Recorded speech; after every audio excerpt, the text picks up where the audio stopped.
We are going to recap a movie title, Back to Black, the Amy Winehouse story. Spoiler alert. Watch out, the film opens with a striking image. Amy Winehouse, played with haunting authenticity by Marisa Abela, is running down a London street at night.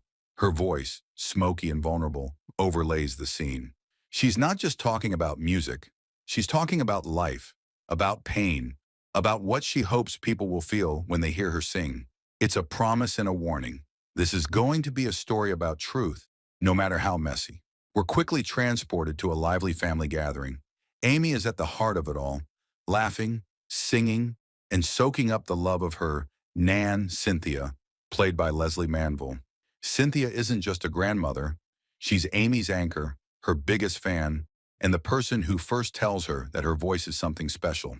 The two share a bond that's both tender and fierce, and it's clear that Cynthia's belief in Amy will shape her forever.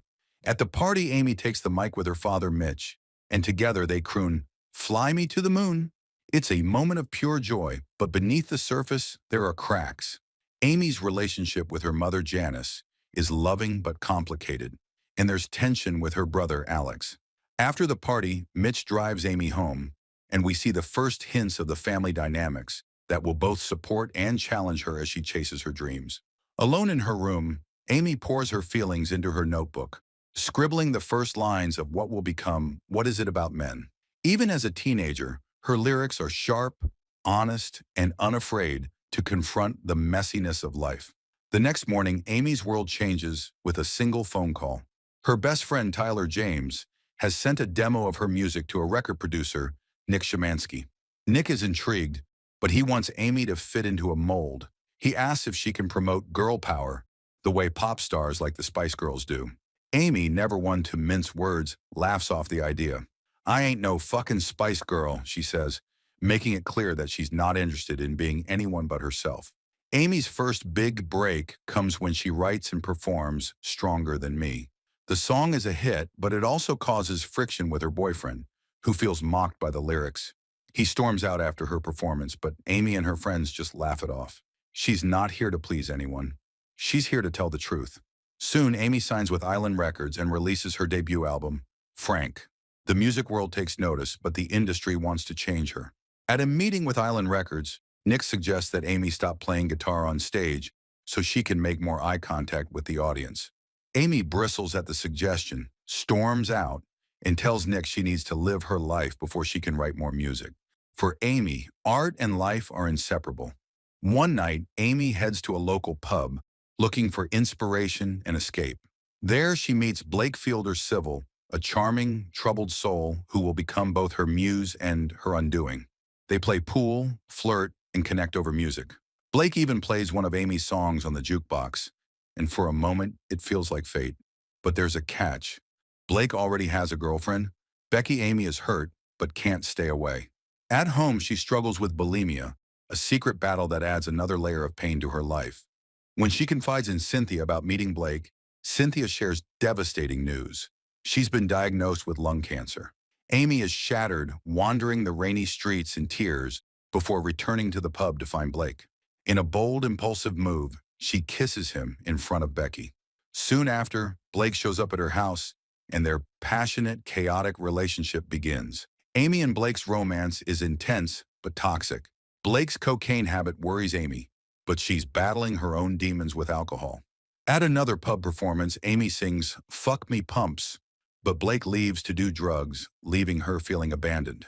The night spirals out of control when an aggressive fan tries to take a selfie with Amy, leading to a confrontation that ends with Amy shoving the fan into the street and punching Blake in frustration.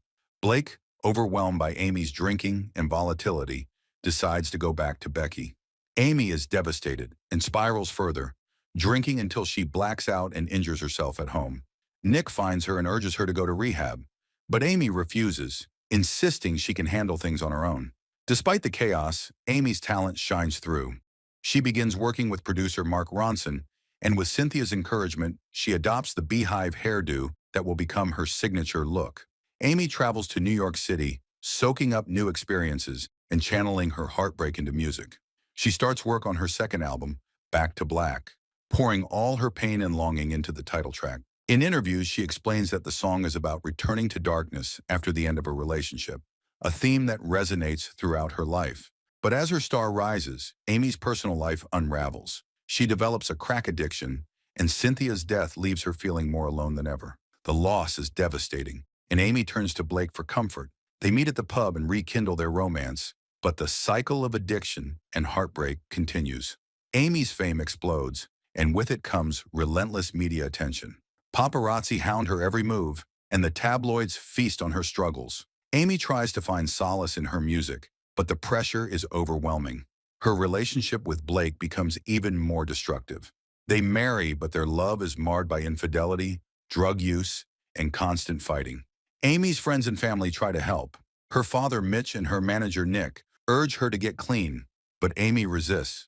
She's fiercely independent, determined to live life on her own terms, even if it destroys her.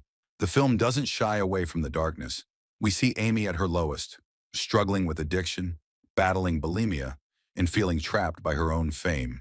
But we also see her strength, her humor, and her unwavering commitment to her art. For a moment, it seems like things might get better. Amy tries to get clean, seeking help and reconnecting with her music. She performs for adoring fans, and for a brief time, she finds joy in her art again. But the damage to her body and spirit is profound, and the pressures of fame never let up. The film's final act is heartbreaking. Amy's health deteriorates, and despite her efforts to recover, she's unable to escape the cycle of addiction. The people who love her family, her friends, her fans, watch helplessly as she slips away. Amy's death at the age of 27 is a devastating loss, not just for those who knew her, but for the world. The film ends with a reflection on her legacy, the music she left behind, the honesty she brought to her art, and the impact she had on everyone who heard her sing. Back to Black doesn't just tell the story of Amy Winehouse. It invites us to feel her pain, her joy, and her passion. It's a film about the price of fame, the complexity of addiction, and the power of music to heal and destroy. Through it all, Amy remains unapologetically herself, a flawed, brilliant, unforgettable artist whose voice will never be silenced. As the credits roll, we're left with Amy's own words, echoing through the darkness. I just want people to hear my music and feel something real. In the end, that's exactly what she gave us. If you enjoy the recap, click the thumbs up, subscribe to our channel, and turn on the notifications bell to get notified on the next fascinating recap. Don't forget to comment on your favorite parts of the movie. Thank you.